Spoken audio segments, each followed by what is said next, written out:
Assalamualaikum warahmatullahi wabarakatuh. Perkenalkan, nama saya Putih Farasayu dengan NIM 250021242. Di sini saya ingin minta izin kepada Ibu dosen pengampu dan teman-teman sekalian ingin menjelaskan tentang komunikasi organisasi. Pernahkah kita berada dalam sebuah organisasi, baik itu organisasi pendidikan, pemerintahan, maupun organisasi kerja, namun merasa informasi yang kita terima itu tidak jelas, terhambat, dan juga bahkan berbeda dengan disampaikan dengan pihak lain. Kondisi seperti ini sering kita jumpai dalam kehidupan organisasi itu sehari-hari, dan semua itu berkaitan dengan satu hal yang sangat penting, yaitu komunikasi organisasi. Pada kesempatan kali ini, bersama saya Putri Parasayu, kita akan membahas dan memahami lebih dalam tentang komunikasi organisasi ini.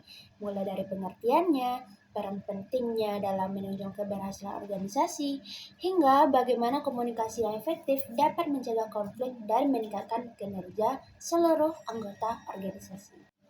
Secara sederhana, komunikasi organisasi dapat dipahami sebagai proses penyampaian pesan, informasi, gagasan, dan instruksi yang terjadi di dalam suatu organisasi, baik secara vertikal, horizontal, maupun diagonal. Komunikasi ini melibatkan pimpinan, bawahan, serta seluruh anggota organisasi yang memiliki peran dan tanggung jawabnya masing-masing. Tanpa komunikasi yang baik, tujuan organisasi yang telah dirancang dengan matang itu akan sulit diwujudkan. Lebih jauh lagi, komunikasi organisasi bukan hanya sekadar penyampaian informasi, tetapi juga menjadi sarana untuk membangun hubungan kerja yang harmonis, menciptakan koordinasi yang efektif, serta menumbuhkan rasa saling percaya di antara anggota organisasi tersebut.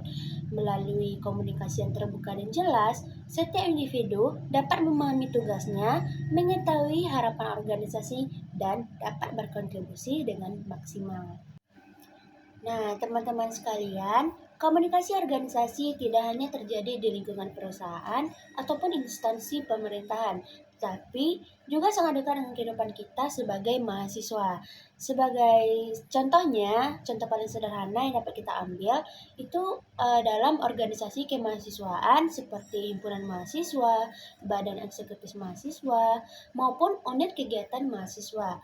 Contohnya, ketika sebuah himpunan mahasiswa akan mengadakan seminar ataupun pelatihan, komunikasi organisasi mulai berjalan di tahap perencanaan. Ketua organisasi menyampaikan arahan dan tujuan kegiatan kepada pengurus inti melalui rapat. Dalam proses ini, terjadi komunikasi vertikal, yaitu komunikasi dari pimpinan ke anggota. Nah, apabila pesan disampaikan dengan jelas, maka setiap pengurus akan memahami tugas dan tanggung jawabnya masing-masing. Nah, selanjutnya, komunikasi juga terjadi secara horizontal, yaitu antar anggota yang memiliki jabatan yang setara. Misalnya, panitia divisi acara berkoordinasi dengan divisi humas terkait penyebaran informasi seminar kepada mahasiswa. Jika komunikasi itu berjalan dengan lancar, maka informasi yang disampaikan ke publik akan seragam dan tidak menimbulkan kebingungan. Namun, dalam kehidupan mahasiswa, seringkali muncul kendala komunikasi. Contohnya, informasi rapat yang disampaikan melalui grup WhatsApp tanpa penjelasan yang jelas dapat menimbulkan kesalahpahaman. Ada mahasiswa mengira rapat bersifat opsional, padahal kehadirannya bersifat wajib. Hal ini menunjukkan adanya distorsi pesan dalam komunikasi organisasi yang berdampak pada rendahnya partisipasi anggota. Nah, contoh lainnya bisa kita lihat dalam kegiatan akademik seperti kerja kelompok. Ketika dosen memberikan tugas kelompok, salah satu mahasiswa ditunjuk sebagai koordinator.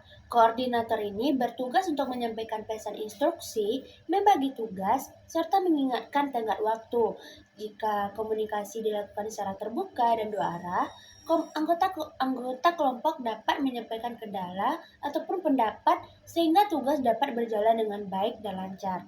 Sebaliknya, jika koordinator ini kurang aktif dalam berkomunikasi ataupun tidak jelas dalam menyampaikan informasi, maka akan terjadinya kebingungan, keterlambatan pengumpulan tugas, bahkan konflik antar anggota kelompok. Hal ini menunjukkan bahwa komunikasi organisasi itu sangat berdampak langsung pada kinerja dan hubungan antar individu. Nah, dari contoh yang saya sampaikan tadi, dapat disimpulkan bahwa komunikasi organisasi itu sangat berperan dalam kehidupan sehari-hari kita sebagai mahasiswa. Melalui komunikasi yang baik, kegiatan organisasi dan akademik dapat berjalan dengan lancar, tujuan dapat tercapai, serta hubungan antar mahasiswa dapat menjadi lebih harmonis. Dalam praktiknya, komunikasi organisasi sering menghadapi berbagai hambatan seperti perbedaan persepsi, distorsi pesan, kurangnya keterbukaan, hingga gaya komunikasi pimpinan yang kurang efektif.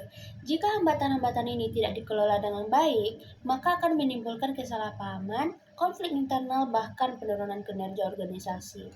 Oleh karena itu, penting bagi setiap organisasi untuk membangun sistem komunikasi yang efektif. Hal ini dapat dilakukan dengan menciptakan saluran komunikasi yang jelas, mendorong komunikasi dua arah, serta menumbuhkan budaya organisasi yang menghargai keterbukaan dan kejujuran. Dengan demikian, setiap anggota organisasi tidak hanya menjadi penerima informasi, tetapi juga menjadi bagian aktif dalam proses komunikasi. Nah, teman-teman semuanya, melalui pemahaman yang baik tentang komunikasi organisasi, kita diharapkan mampu menjadi individu yang lebih peka, komunikatif, dan profesional dalam menjalankan peran kita di dalam organisasi.